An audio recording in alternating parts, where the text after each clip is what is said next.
Olá, meu nome é Jussiane Maia, sou bolsista do Programa Institucional de Bolsa de Iniciação à Docência, sou discente do curso de Licenciatura em Física da Universidade Federal de Rondônia, campus de Paraná, e hoje eu vou falar sobre a simulação desenvolvida pela Universidade do Colorado, disponível no site PhET, o espalhamento de Rutherford.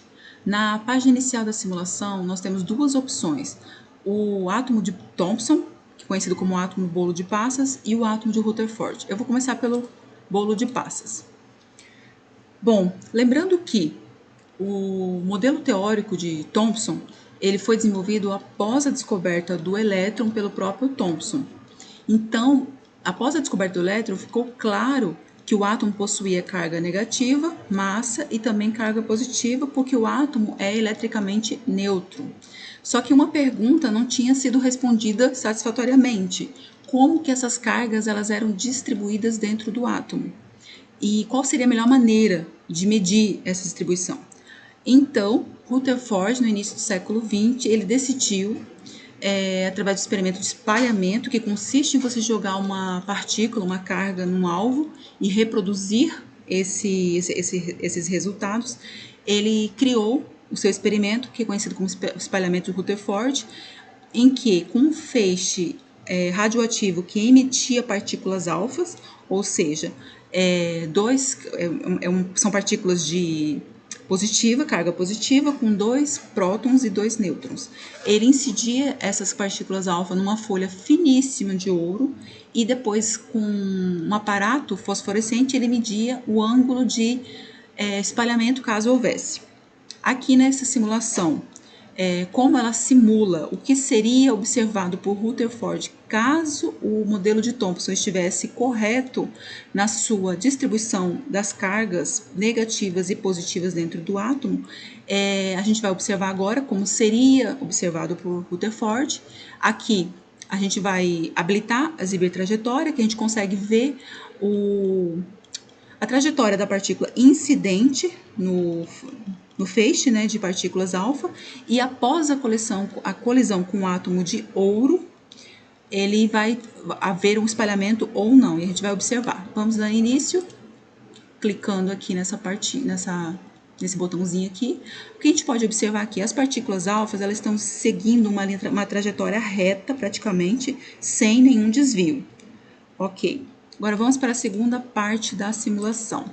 Aqui, nessa parte da simulação aqui, já é o que foi observado através do experimento de Rutherford. Ou seja, quando Rutherford jogou suas partículas alfas, ele observou, o que a gente vai conseguir observar agora, e também vou habilitar, exibir trajetória. A simulação ela já começa com 79 prótons, que é o número de prótons que existe no átomo do ouro, que foi o que o Rutherford utilizou. A gente vai manter o número de prótons, é interessante. Aqui também temos essa outra opção aqui, que a gente consegue observar o comportamento das partículas alfa com um único núcleo do átomo de ouro. Primeiro vamos começar aqui, porque a gente já consegue ver o núcleo, né, do átomo com a eletrosfera. E vamos dar início aqui.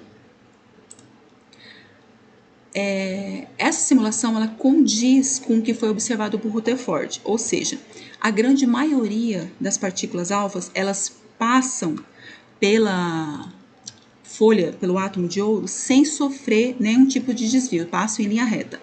Contudo, algumas partículas elas são desviadas, como a gente pode ver aqui. A gente vê aqui a trajetória das partículas, a gente observa que algumas partículas, quando se aproximam da região do núcleo atômico, elas sofrem um ângulo de desvio.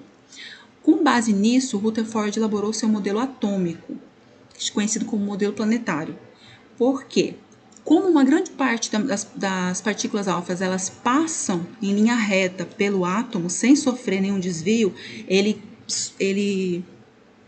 concluiu que o átomo é formado a sua grande parte por um espaço vazio e que em uma região muito pequena, né, isso avaliando o tanto de partículas que sofrem esse desvio, uma região extremamente pequena do átomo é formado por carga positiva, ou seja, havia um núcleo, que é uma região que ele chamou núcleo, que estavam as cargas positivas e em volta desse núcleo estavam os elétrons em movimento. Ou seja, através desse experimento, Rutherford pôde estabelecer um modelo planetário, né?